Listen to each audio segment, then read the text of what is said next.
Assalamualaikum semuanya, senang sekali Ibu bisa bertemu dengan kalian. Waalaikumsalam. Saya juga senang bertemu dengan Ibu. Sudah lama kita tidak bertemu. Robi, Ibu lihat, sepertinya kamu sekarang sudah bertambah tinggi. Iya, Bu. Sepertinya saya sudah bertambah tinggi. Alhamdulillah. Pernah tidak Robi dan teman-teman lainnya berpikir, kenapa kita bisa tumbuh besar dan tinggi? Iya, Bu. Saya suka bertanya-tanya, sebenarnya apa yang terjadi di dalam tubuh? Bagaimana kita bisa berubah? Dulu masih bayi. Sekarang alhamdulillah sudah besar. Bagus Robi. Oh iya, Ibu juga ingin bertanya, mungkin ada di antara kalian yang pernah mengalami luka. Oh iya, Bu. Aku sering luka. Karena senang bermain sepeda dan sering jatuh. Tapi tidak lama, luka aku sembuh menutup kembali. Kenapa ya, Bu? Pertanyaan yang bagus Robi. Nah, proses perbaikan luka Robi sampai menutup kembali itu terjadi karena ada yang namanya proses pembelahan sel. Begitupun ketika kalian tumbuh besar. Dari mulai bayi, anak-anak, dan sekarang remaja sudah bertambah tinggi dan pintar. Itu dikarenakan di dalam tubuh terjadi yang namanya proses pembelahan sel. Apakah kalian masih ingat apa itu sel? Saya masih ingat, Bu. Sel itu adalah unit terkecil yang menyusun makhluk hidup.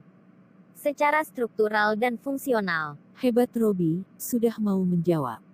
Wah, saya jadi penasaran, Bu. Seperti apa sih pembelahan sel di dalam tubuh kita itu? Baiklah anak-anak, agar kalian tidak penasaran. Sekarang Ibu akan menjelaskan mengenai pembelahan sel. Pembelahan sel itu sangat penting bagi kelangsungan hidup semua makhluk hidup. Ada beberapa alasan mengapa sel mengalami pembelahan. Yang pertama adalah untuk pertumbuhan. Makhluk hidup dapat tumbuh karena sel-selnya bertambah banyak. Semakin banyak sel, maka akan semakin besar ukuran makhluk hidup itu. Contohnya ketika kalian tumbuh tinggi dan besar, atau rambut kalian yang bertambah panjang. Yang kedua adalah untuk perbaikan. Contohnya saat bagian tubuh mengalami luka, maka luka tersebut dapat menutup seperti semula. Yang ketiga, sel mengalami pembelahan untuk bereproduksi. Karena saat proses reproduksi, diperlukan sel kelamin untuk pembentukan individu baru.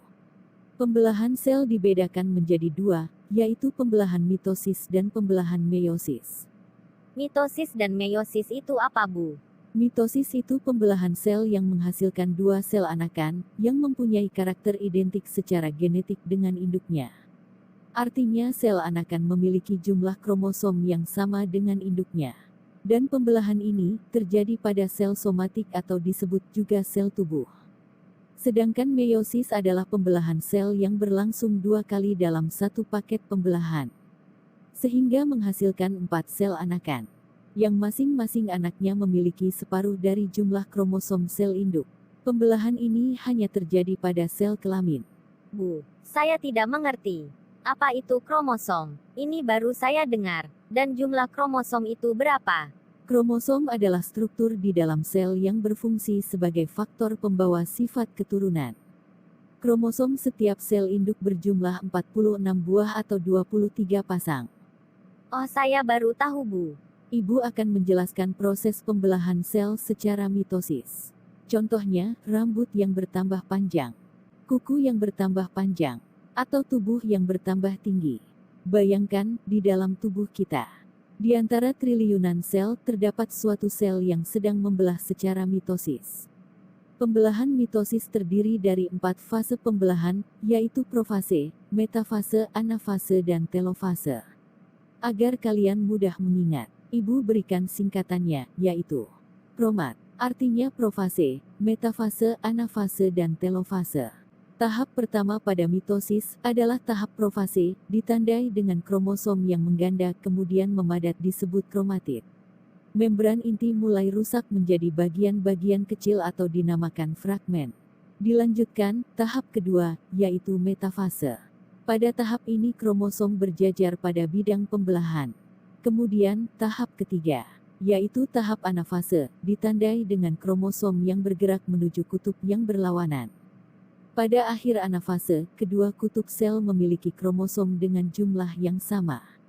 Dilanjutkan, tahap keempat, yaitu tahap telofase. Ditandai dengan membran inti mulai kembali terbentuk. dan kromatid kembali menjadi benang-benang kromatin. Dan akhirnya terbentuk dua sel anakan yang bersifat diploid. Tahap telofase umumnya diikuti dengan pembelahan sitoplasma, yang disebut dengan sitokinesis. Saat sitokinesis terbentuk cincin pembelahan, yang berfungsi untuk membagi sitoplasma sehingga terbentuk dua sel anakan. Nah, itulah proses terjadinya pembelahan sel secara mitosis, yang berawal dari satu sel induk dan akhirnya menjadi dua sel anakan. Bagaimana? Apakah kalian dapat mengerti? Saya sekarang mengerti, Bu. Baiklah anak-anak, apakah ada yang mau ditanyakan? Sepertinya tidak ada pertanyaan. Kami sudah mengerti, Bu. Baiklah, kalau tidak ada pertanyaan, Ibu akhiri pertemuan ini. Semoga apa yang Ibu sampaikan menjadi ilmu yang bermanfaat. Wassalamualaikum warahmatullahi wabarakatuh. Waalaikumsalam warahmatullahi wabarakatuh. Terima kasih, Bu.